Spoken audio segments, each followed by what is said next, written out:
ফিলিস্তিন সহ দেশে দেশে বাঁধ ভাঙা উচ্ছ্বাস। কাতার মিশরের মধ্যস্থতায় অবশেষে যুদ্ধবিরতিতে একমত হামাস ইসরায়েল, রোববার থেকে কার্যকর। والوقود وإدخال مستلزمات إيواء النازحين الذين فقدوا بيوتهم بسبب الحرب. দ্বন্দ্বের ইতি টানার ঘোষণা বাইডেনের। Plan says if negotiations take longer than 6 weeks, the ceasefire will continue as long as the negotiations continue.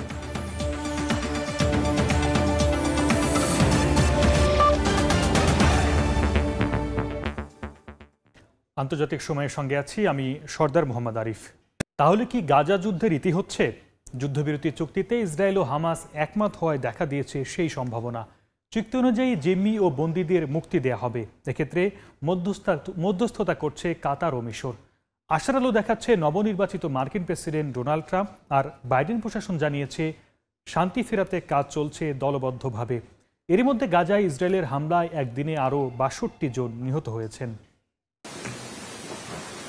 বুধবার কাতারের প্রধানমন্ত্রী শেখ মোহাম্মদ বিন আব্দুর রহমান বিন জাসিম আল থানি সংবাদ সম্মেলনে জানান, এই চুক্তি ১৯ জানুয়ারি থেকে কার্যকর হবে। চুক্তি অনুযায়ী প্রথম ধাপে ৬ সপ্তাহের মধ্যে বেশ কয়েকজন বন্দীকে মুক্তি দেওয়ার পাশাপাশি গাজা থেকে ইসরায়েলি সেনা প্রত্যাহার করা হবে।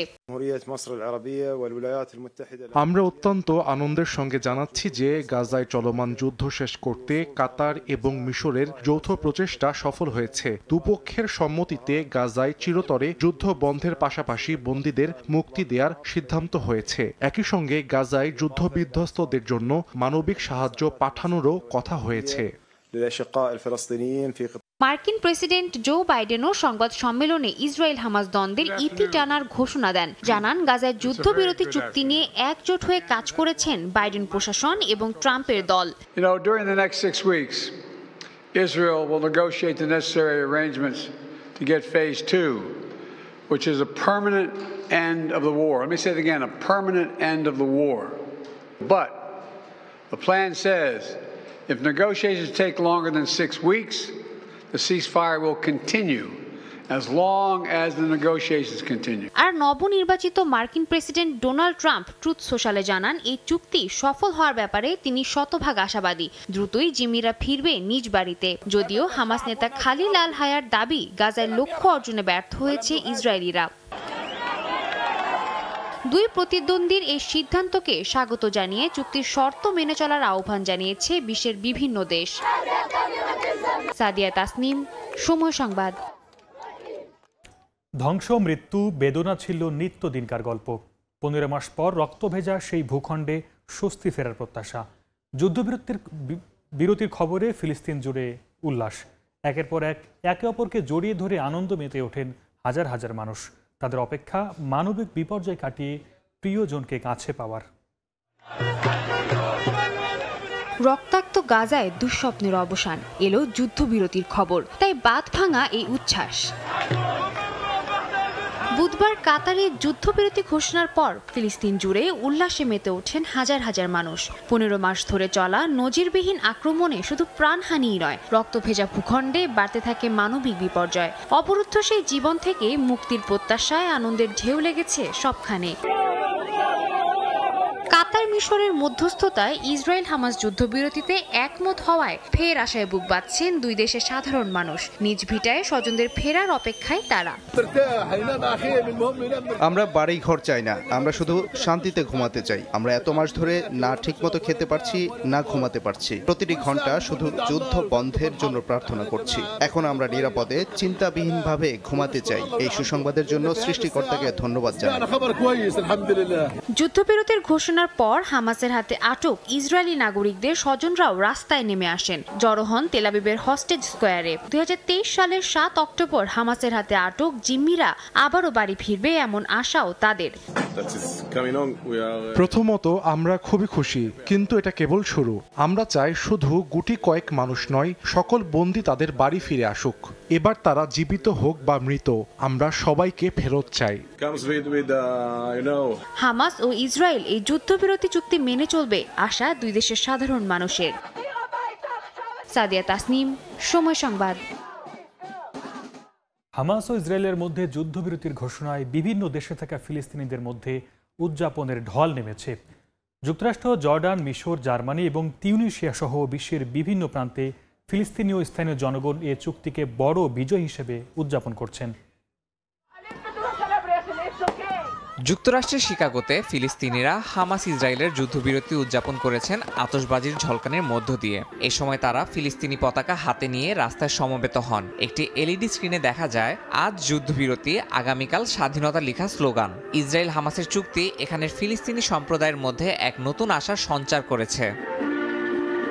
জর্ডানের বিভিন্ন শহরে হাজারো মানুষ রাস্তায় নেমে যুদ্ধবিরতি উদযাপন করেছেন। ফিলিস্তিনি পতাকা এবং হামাসের প্রতিষ্ঠাতা শেখ আহমেদ ইয়াসিনের ছবি হাতে নিয়ে তারা একত্রিত হন। শরণার্থী শিবিরেও এমন উৎসব মুখর পরিবেশ লক্ষ্য করা হয়। এই উদযাপনকে অনেকেই গাজা উপত্যকার প্রতিরোধ আন্দোলনের বিজয় হিসেবে দেখছেন। আমরা এই মুহূর্তটির জন্য দীর্ঘ সময়ের জন্য অপেক্ষা করছি। আমি আমার অনুভূতি বর্ণনা করতে পারছি না। আমি সৃষ্টিকর্তার কাছে শহীদদের প্রতি করুণা এবং সমস্ত নেতাদের প্রতি রহমত কামনা করছি। আমরা শেষ মুহূর্ত পর্যন্ত তাদের সমর্থন করি। আমরা গাজার জনগণকে অভিনন্দন জানাই। মিশরের রাজধানী কায়রোতেও যুদ্ধবিরতি নিয়ে ফিলিস্তিনি সম্প্রদায়ের মধ্যে আনন্দ উচ্ছ্বাস দেখা গেছে। স্থানীয় ফিলিস্তিনি রেস্তোরাঁগুলোতে উদযাপনকারীদের ভিড় জমে যায়। তারা পতাকা উড়িয়ে এবং গান গেয়ে চুক্তিকে স্বাগত জানান। গাজা অঞ্চলে রক্তক্ষয়ী সংঘাতের পর এমন একটি চুক্তি মধ্যপ্রাচ্যে স্থিতিশীলতার ইঙ্গিত দিচ্ছে বলে আশা করছেন তারা। যুদ্ধবিরতি নিয়ে আজকের অনুভূতি বর্ণনাতীত। আমাদের সংগ্রাম বৃথা যায়নি। ঈশ্বর ন্যায়পরায়ণ এবং উদার। তিনি আমাদের অধিকার ফিরিয়ে দিয়েছেন। আমাদের ধৈর্যের ফল এসেছে। জার্মানির বার্লিনে ফিলিস্তিনিরা নিউকোন এলাকায় একত্রিত হন। তারা ফিলিস্তিনি পতাকা নাড়িয়ে এবং বিভিন্ন স্লোগান দিয়ে উদযাপন করেন। এই সময় পুলিশের উপস্থিতি থাকলেও উদযাপন শান্তিপূর্ণ ছিল। যুদ্ধবিরতির খবরে ইউরোপের ফিলিস্তিনিরা নতুন করে আশা দেখতে শুরু করেছেন। উত্তর আফ্রিকার দেশ তিউনিসিয়ায়ও যুদ্ধবিরতি উদযাপন করতে ফিলিস্তিন সম্প্রদায়ের সঙ্গে দেশটির স্থানীয় জনগণ যোগ দেন। রাস্তায় নেমে তারা গানের তালে তালে নাচেন। এই চুক্তি তিউনিসিয়ার জনগণ স্বাধীনতার প্রতি আরও সমর্থন যোগ করেছে বলে মত প্রকাশ করেছেন স্থানীয়রা। ইয়াসিন মোহাম্মদ জিসান, সময় সংবাদ। মার্কিন প্রেসিডেন্ট নির্বাচনে ডোনাল্ড ট্রাম্প বিজয়ী হওয়ার পরই গাজায় যুদ্ধবিরতি চুক্তি বাস্তবায়নের পথ সুগম হয়। বিশ্লেষকরা মনে করেন ট্রাম্পের কূটনৈতিক চাপেই এই সমঝোতা সম্ভব হয়েছে, যা বিদায়ী বাইডেন প্রশাসনও করতে পারেনি। যদিও চুক্তির বাস্তবায়ন ও দীর্ঘমেয়াদী সমাধান নিয়ে সংশয় প্রকাশ করেন। একই সঙ্গে ওয়াশিংটন তেল আবিবের সম্পর্ক ও অভ্যন্তরীণ রাজনৈতিক দ্বন্দ্ব নেতানিয়াহুর উপর চাপ বাড়াবে বলে মন্তব্য করেন বিশ্লেষকরা।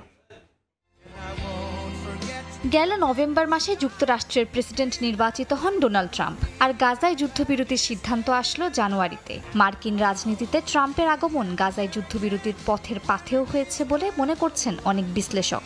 বিদায়ী প্রেসিডেন্ট বাইডেন যা করে দেখাতে পারেননি, ট্রাম্প প্রশাসন ক্ষমতা গ্রহণের আগেই তা করে দেখিয়েছে বলে মন্তব্য করেন তারা। ট্রাম্পের চাপে বাইডেন প্রশাসন ক্ষমতা থেকে বিদায় নেয়ার আগে এই যুদ্ধবিরতির সিদ্ধান্ত নিয়েছে বলে জানান কাউন্সিল অন আমেরিকান ইসলামিক রিলেশনসের deputy director Edward Ahmed Mitchell. তবে তিনি শঙ্কা প্রকাশ করে বলেন, বাস্তবেই বিনিয়ামিন নেতানিয়াহু যুদ্ধবিরতির চুক্তি মেনে চলবেন কিনা তা নিয়ে সন্দেহ রয়েছে। And the fact that I think the Israeli government had caused all the damage they could, I think all those factors together finally got us to the point where a ceasefire deal was struck. But the big question is, will this deal hold? Will the Israeli government keep its word? And will President Trump make sure they do so?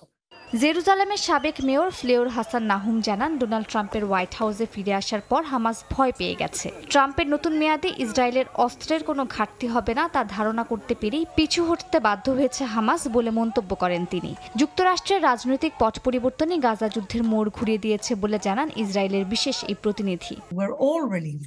We're all relieved that this is going to be over. At the same time, there's a lot of mixed feelings here in Israel about whether you can trust Hamas, about whether all the hostages are going to come home, and about whether this gives Hamas a victory, because at the end of this war, they're still standing on their feet. যুদ্ধবিরতি বাস্তবায়িত হলে কিছু সময়ের জন্য স্বস্তি পাবেন গাজাবাসী। এছাড়া ইসরায়েলের আটকে রাখা ত্রাণ উপত্যকাটিতে সরবরাহ করা যাবে বলে মন্তব্য করেন আরেক বিশেষজ্ঞ, উইলসন সেন্টারের মধ্যপ্রাচ্য বিষয়ক পরিচালক মেরিসা খুরমা। The international community, the United States in particular, as this transition also takes place internally in the United States between the Biden and the Trump administration, has to ensure that both sides are going to adhere to the agreement in order to move forward to the next phase and see how we can start thinking about some sort of post-war plan. আন্তর্জাতিক সময় আরও থাকছে। My fellow Americans, I'm speaking to you tonight from the Oval Office. বিদায়ী ভাষণে নাগরিকদের গণতন্ত্রের পথে থাকার আহ্বান প্রেসিডেন্ট জো বাইডেনের। নিজের শাসনামলে নতুন সম্ভাবনার দ্বার উন্মোচনের দাবি, অভিনন্দন জানালেন ট্রাম্পকে।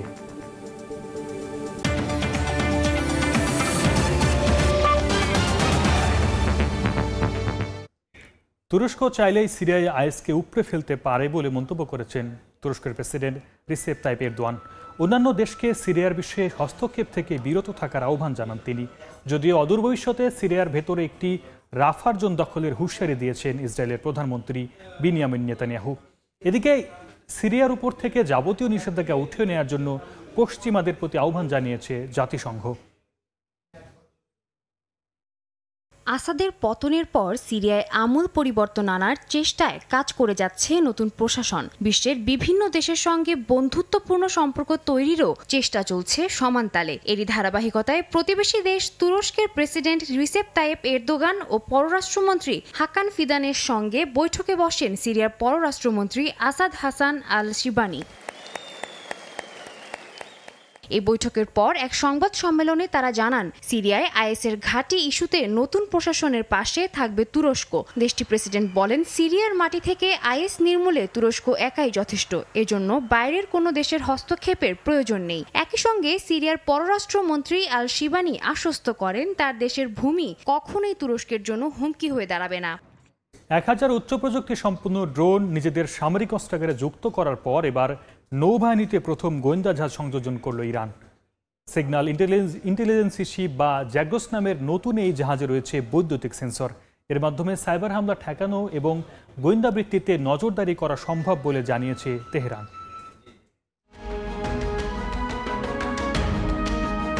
চলতি সপ্তাহে নতুন করে 1000 অত্যাধুনিক প্রযুক্তির ড্রোন নিজেদের সামরিক অস্ত্রাগারে যুক্ত করে ইরান। ডোনাল্ড ট্রাম্প শপথ নেওয়ার আগেই ইসরায়েল যুক্তরাষ্ট্রকে নিজেদের শক্তিমত্তার জানান দিতে এ পদক্ষেপ নেয় দেশটি।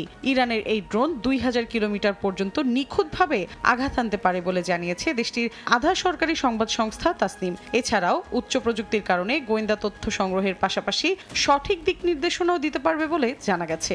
এ ঘটনার রেশ না কাটতেই এবার দেশটির নৌবাহিনীতে প্রথম গোয়েন্দা জাহাজ যুক্ত করা হলো।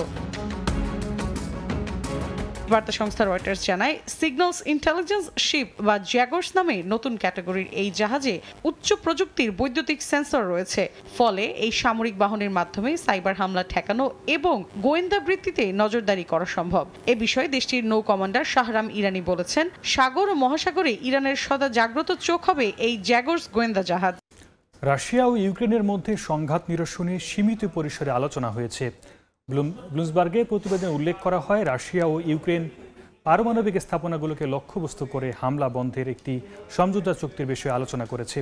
কাতারের মধ্যস্থতায় এই আলোচনা হয়। তবে ইউক্রেনীয় সূত্র থেকে জানা যায়, এই আলোচনায় শুধুমাত্র যুদ্ধবন্দী বিনিময়ের উপর সীমাবদ্ধ ছিল। ক্রেমলিন এ বিষয়ে আনুষ্ঠানিক কোনো মন্তব্য করেনি। দুই দেশ 25 জন করে বন্দি বিনিময় করবে বলে জানানো হয়েছে। যুক্তরাষ্ট্রের নাগরিকদের হাজারো বিপত্তি সত্ত্বেও গণতন্ত্রের পথে থাকার আহ্বান জানিয়েছেন বিদায়ী প্রেসিডেন্ট জো বাইডেন। প্রেসিডেন্ট হিসেবে দেয়া তার শেষ ভাষণে যুক্তরাষ্ট্রের বাড়তে থাকা অভিজাততন্ত্র নিয়ে জনগণকে সতর্ক করেছেন তিনি। তার শাসনামলে যুক্তরাষ্ট্রের নতুন সম্ভাবনার দ্বার উন্মোচন হয়েছে বলে দাবি করেন বাইডেন। ডোনাল্ড ট্রাম্পকে জয়ের জন্য অভিবাদন জানান তিনি। একই সঙ্গে কমলা হ্যারিসের প্রতিও কৃতজ্ঞতা প্রকাশ করেন। আর মাত্র 4 দিন পর যুক্তরাষ্ট্রের মসনদকে বিদায় জানাবেন জো বাইডেন। স্থানীয় সময় বুধবার জাতির উদ্দেশ্যে প্রেসিডেন্ট হিসেবে শেষবারের মতো ভাষণ দেন বাইডেন। যুক্তরাষ্ট্রের ভবিষ্যতের সিদ্ধান্ত শুধুমাত্র মার্কিন নাগরিকদের হাতেই রয়েছে বলে মন্তব্য করেন তিনি। দাবি করেন, ক্ষমতার 4 বছরে তিনি তার সকল প্রতিশ্রুতি পূরণ করেছেন। বলেন, করোনা মহামারী ও অর্থনৈতিক মন্দার কারণে অনেক চ্যালেঞ্জ মোকাবেলা করতে হয়েছে। The Statue of Liberty is also an enduring symbol of the soul of our nation. A soul shaped by forces that bring us together and by forces that pull us apart. And yet through good times and tough times, we've withstood it all. A nation of pioneers and explorers, of dreamers and doers, of ancestors native to this land, of ancestors who came by force, a nation of immigrants came to build a better life. নতুন প্রশাসনকে গণতন্ত্রের পথে পরিচালনার জন্য জনগণকে আহ্বান জানান Biden. নির্বাচনে জয়ের জন্য ডোনাল্ড ট্রাম্পকে অভিনন্দন জানান তিনি। তবে ট্রাম্পের শাসনামলে অভিজাততন্ত্রের প্রভাব বেশি থাকবে বলে শঙ্কা প্রকাশ করেন বাইডেন। বলেন, যদি দেশের ক্ষমতা গুটি কয়েক ধনী ব্যক্তির হাতে চলে যায়, সেক্ষেত্রে দেশের ভবিষ্যৎ পরিণতি হবে ভয়াবহ। জো বাইডেন ভাইস প্রেসিডেন্ট কমলা হ্যারিসকে পরিবারের সদস্য সম্বোধন করে তার প্রতি কৃতজ্ঞতা প্রকাশ করেন। একই সঙ্গে তার প্রশাসনের সর্বস্তরের কর্মকর্তাদের তাদের অবদানের জন্য ধন্যবাদ জানান তিনি। বিদায়ী ভাষণে সামাজিক যোগাযোগ মাধ্যমের কারণে বাড়তে থাকা গুজব নিয়ে শঙ্কা প্রকাশ করেন বাইডেন। সামাজিক মাধ্যমে দায়বদ্ধতার বিষয়টি জরুরি ভিত্তিতে পর্যালোচনার আহ্বান জানান বাইডেন। মালিহা সুহরাওয়ার্দী, সময় সংবাদ। বিশ্বের শীর্ষ ধনকুবেরও ট্রাম্পের ঘনিষ্ঠ হিসেবে পরিচিত ইলন মাস্কের বিরুদ্ধে মামলা করেছে যুক্তরাষ্ট্রের পুঁজিবাজার নিয়ন্ত্রণ সংস্থা SEC। তার বিরুদ্ধে অভিযোগ, সামাজিক মাধ্যম এক্সের মালিকানা কেনার পর যথাসময়ে তথ্য প্রকাশ করেনি। এতে কম দামে শেয়ার কিনে নিজে লাভবান হলেও ক্ষতির মুখে ফেলেছেন সাধারণ বিনিয়োগকারীদের। তবে মামলাটি হয়রানিমূলক বলে দাবি করছে মাস্কের আইনজীবী। 2022 সালের অক্টোবরে 44 বিলিয়ন মার্কিন ডলার মূল্যে সামাজিক মাধ্যম টুইটার কিনে নেন বিশ্বের শীর্ষ ধনী ইলন মাস্ক। মালিকানা বুঝে নেওয়ার পর জনপ্রিয় এই মাধ্যমটির লোগো ও নাম পরিবর্তন করে রাখেন এক্স। এবার এক্সেই ফেঁসে যেতে পারেন দ্বিতীয় মেয়াদের প্রেসিডেন্ট নির্বাচনে ট্রাম্পের ঘনিষ্ঠ হয়ে ওঠা ইলন মাস্ক। 5% শেয়ারের মালিকানা কেনার পর 11 দিন পার হলেও তথ্য প্রকাশ করেননি তিনি, যা সিকিউরিটিজ আইনে অপরাধ। সে অপরাধে ওয়াশিংটন ডিসির ফেডারেল আদালতে মামলা দায়ের করেছে যুক্তরাষ্ট্রের পুঁজিবাজার নিয়ন্ত্রক সংস্থা SEC। বলা হচ্ছে, তথ্য প্রকাশের দিন টুইটারের শেয়ারের দাম বেড়ে যায় 27%। তথ্য গোপন করায় শেয়ারের দাম কম ছিল। সেই সুযোগে মাস্ক $500 মিলিয়ন বেশি মূল্যের শেয়ার কিনেন। এতে অতিরিক্ত সাশ্রয় করেন $150 মিলিয়ন। বিপরীতে ক্ষতিগ্রস্ত হয়েছেন সাধারণ বিনিয়োগকারীরা। মামলাটিকে ভুয়া বলে মন্তব্য করেছেন ইলন মাস্কের আইনজীবী অ্যালেক্স স্পাইরো। বলেন, তার মক্কেল কোনো ভুল করেননি। একটি নথি জমা না দেওয়ার অভিযোগে মামলাটি হয়েছে, যা কিনা নিয়ন্ত্রক সংস্থাটির হয়রানির চেষ্টা বলে অভিযোগ তার আইনজীবীর। মাস্কের বিরুদ্ধে এমন এক সময় মামলাটি দায়ের করা হলো যখন SECর চেয়ারম্যান গ্যারি জেন্সলার গেল নভেম্বরেই ঘোষণা দিয়েছিলেন ট্রাম্প দায়িত্ব নেওয়ার সাথে সাথে তিনি পদত্যাগ করবেন। পাল্টা ঘোষণায় দায়িত্ব নেওয়ার দিনই জেন্সলারকে বরখাস্ত করার ঘোষণা দিয়েছিলেন ট্রাম্প। সাদিক হাসান ইমন, সময় সংবাদ। একটি বিশেষ চন্দ্রাভিযানের অংশ হিসেবে ইলন মাস্কের প্রতিষ্ঠান স্পেসএক্স চাঁদের দিকে 2টি চন্দ্রযান উৎক্ষেপণ করেছে, যা যুক্তরাষ্ট্র ও জাপান কোম্পানিগুলোর জন্য মহাকাশে বাণিজ্যিকভাবে ব্যবসা শুরুর একটি দ্বার উন্মোচন করেছে বলে মনে করছে বিশেষজ্ঞরা।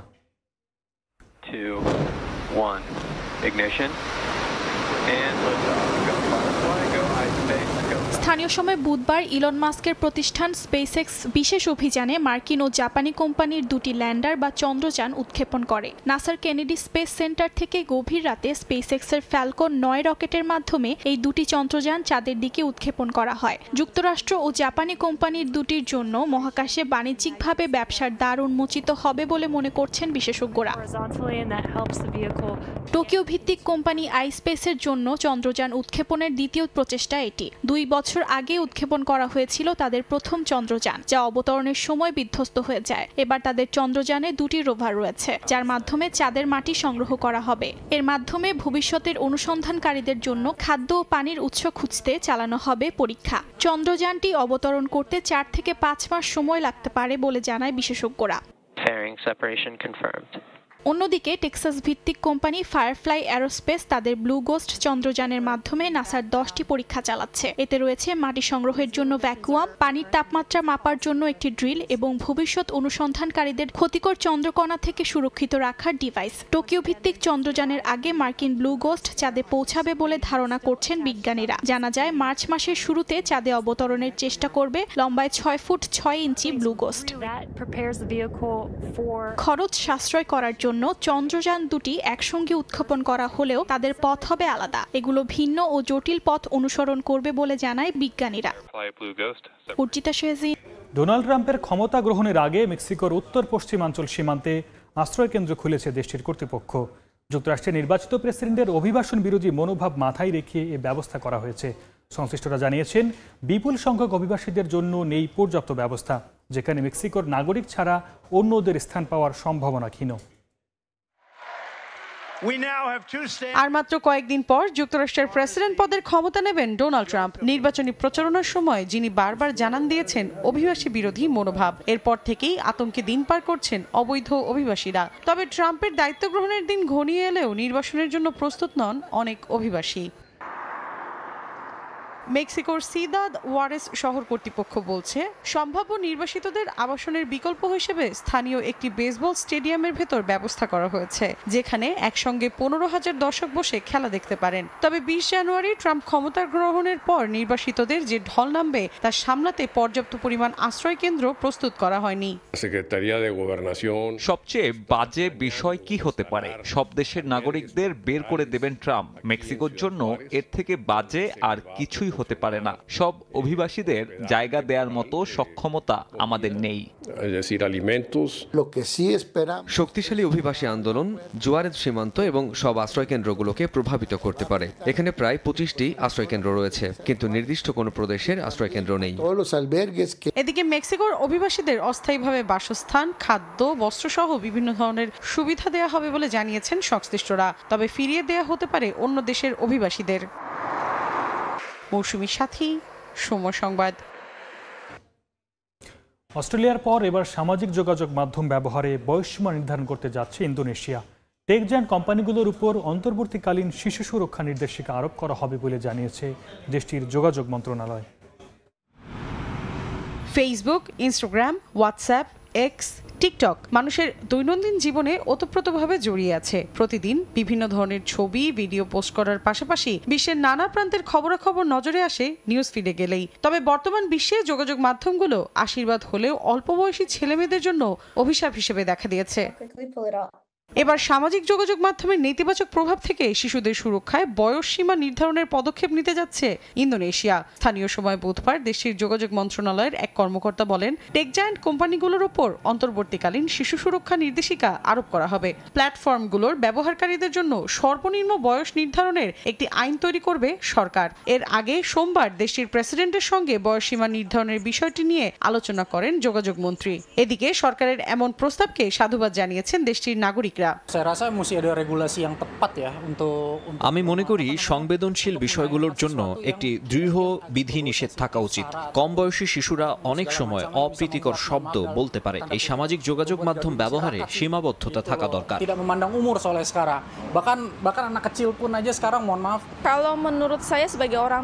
আমার মনে হয় সরকারের উচিত টেক জায়ান্ট প্রতিষ্ঠানগুলোর উপর পরিষ্কারভাবে কঠোর বিধিনিষেধ আরোপ করা। তারা কন্টেন্ট এবং তথ্য জানার ক্ষেত্রে সবসময় আমাদের স্বাধীনতা দিয়েছে, যা খুবই ভালো। কিন্তু শিশুদের জন্য ক্ষতিকর এমন কন্টেন্টের নেতিবাচক প্রভাব একেবারে অগ্রহণযোগ্য।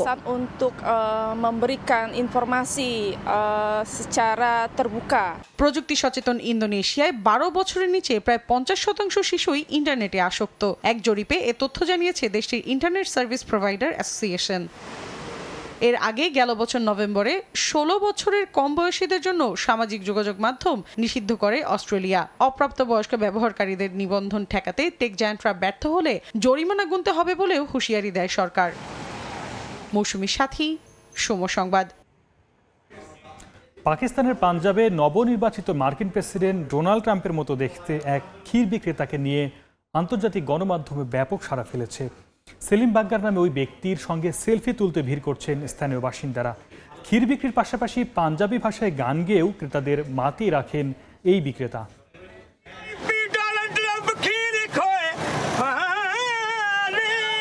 প্রথম দেখায় মনে হতে পারে রঙিন কাঠের ঠেলা গাড়িতে করে ক্ষীর বিক্রি করছেন ডোনাল্ড ট্রাম্প, তাও আবার পাকিস্তানের পাঞ্জাব প্রদেশের এক ব্যস্ত বাজারে। তবে কি ডোনাল্ড ট্রাম্প মার্কিন প্রেসিডেন্ট নির্বাচনে জয়ের পর পাকিস্তানে চলে গেছেন ক্ষীর বিক্রি করতে? আসলে ট্রাম্পের মতো দেখতে এই ক্ষীর বিক্রেতা সেলিম বাগ্গা নামের এক ব্যক্তি। নবনির্বাচিত মার্কিন প্রেসিডেন্ট ট্রাম্পের সঙ্গে সাদৃশ্য থাকায় তার কাছে অন্যদের তুলনায় ক্রেতা সমাগম একটু বেশি। 53 বছর বয়সী বাগ্গা শীত থেকে বাঁচতে বাদামি ধূসর রঙের সালোয়ার কামিজের ওপর কালো জ্যাকেট পরে থাকেন। এছাড়া সোনালী রঙের চুল দেখে অনেকেই তাকে আচমকা ট্রাম্প মনে করে বিভ্রান্ত হন। বিভিন্ন সময় ক্রেতাদের পাঞ্জাবি গান গেয়ে বিনোদন দিয়ে থাকেন এই নকল ডোনাল্ড ট্রাম্প। বাগ্গাকে তার এলাকার ছোটখাটো তারকাই বলা যেতে পারে। তার সঙ্গে সেলফি তুলতে ভিড় করেন স্থানীয়রা। তার ক্ষীর সত্যি অনেক সুস্বাদু। আমরা তার সঙ্গে গল্প করি, সেলফি তুলি এবং আমাদের বন্ধুদের বলি যে আমরা ট্রাম্পের সঙ্গে ছবি তুলেছি। আমাদের কাছে মনে হয় সত্যি ট্রাম্প ক্ষীর বিক্রি করছেন। তার গানও আমাদের অনেক আকৃষ্ট করে। বাজারে ও তার নিজ এলাকার আশেপাশে গণমাধ্যমের ক্যামেরা আর এত মানুষের মনোযোগে একটুও বিব্রত হন না বাগ্গা। ডোনাল্ড ট্রাম্পকে তার ক্ষীর খাওয়ানোর জন্য পাকিস্তানে আসার আমন্ত্রণও জানান তিনি। আমার চেহারা ডোনাল্ড ট্রাম্পের মতো, সে কারণেই লোকজন আমার সঙ্গে সেলফি তোলে। আমার খুব ভালো লাগে।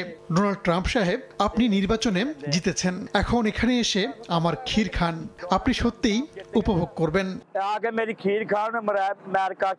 বাগ্গার মতো একজন ক্ষুদ্র ব্যবসায়ীর এমন কৌশল তার জন্য সুফল বয়ে আনছে বলে মনে করেন স্থানীয় বাসিন্দারা। মালিহা সুরাওয়ার্দী, সময় সংবাদ। ভারতের তামিলনাড়ু রাজ্যের আয়োজন করা হয়েছে রং বেরঙের হট এয়ার বেলুন উৎসবের। 12টি ভিন্ন আকৃতির বেলুন নিয়ে এখানে অংশ নেন বিশ্বের বিভিন্ন প্রান্ত থেকে আসা 8টি দেশের দক্ষ হট বেলুন চালকেরা। আকাশে উঠছে নানা আকার আর রং বেরঙের হট এয়ার বেলুন। এদের কোনোটি দেখতে হাতির মতো, কোনোটি আবার শেয়াল, আবার কোনো বেলুন বিভিন্ন দেশের পতাকার মিশেলে বানানো। মঙ্গলবার ভারতের দক্ষিণাঞ্চলীয় তামিলনাড়ু রাজ্যে আয়োজন করা হয় আন্তর্জাতিক হট এয়ার বেলুন উৎসব, যেখানে বিশ্বের বিভিন্ন প্রান্ত থেকে আসা 8টি দেশ অংশগ্রহণ করে তাদের বিচিত্র আকৃতির 12টি বেলুন নিয়ে। রাজ্যটির পর্যটন বিভাগ আয়োজিত এই উৎসব দেখতে তাই দেশ বিদেশ থেকে ছুটে এসেছেন অনেকেই। বেলুনে চড়ে উপভোগ করছেন ভিন্নধর্মী এই অভিজ্ঞতা। এটা এমন একটা জায়গা যেখানে আমি সবসময় আসতে চেয়েছি। আমি প্রথমবার ভারতে এসেছি, তাই এই উৎসব আমার জন্য খুব বিশেষ। হট এয়ার বেলুনের এই উৎসবে অংশ নিচ্ছেন ব্রাজিল, যুক্তরাষ্ট্র, যুক্তরাজ্য, বেলজিয়াম, ফ্রান্স, ভিয়েতনাম এবং থাইল্যান্ড থেকে আসা দক্ষ হট বেলুন চালকেরা।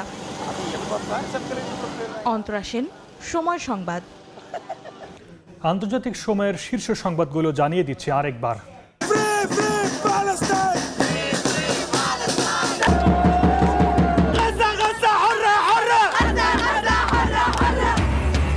ফিলিস্তিন সহ দেশে দেশে বাঁধ ভাঙা উচ্ছ্বাস। কাতার মিশরের মধ্যস্থতায় অবশেষে যুদ্ধবিরতিতে একমত হামাস ইসরায়েল, রোববার থেকে কার্যকর।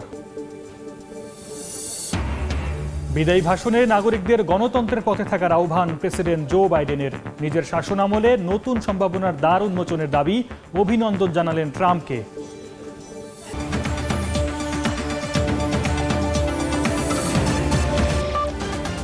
এই ছিল আন্তর্জাতিক সময়ে। সঙ্গে থাকুন সময়ের।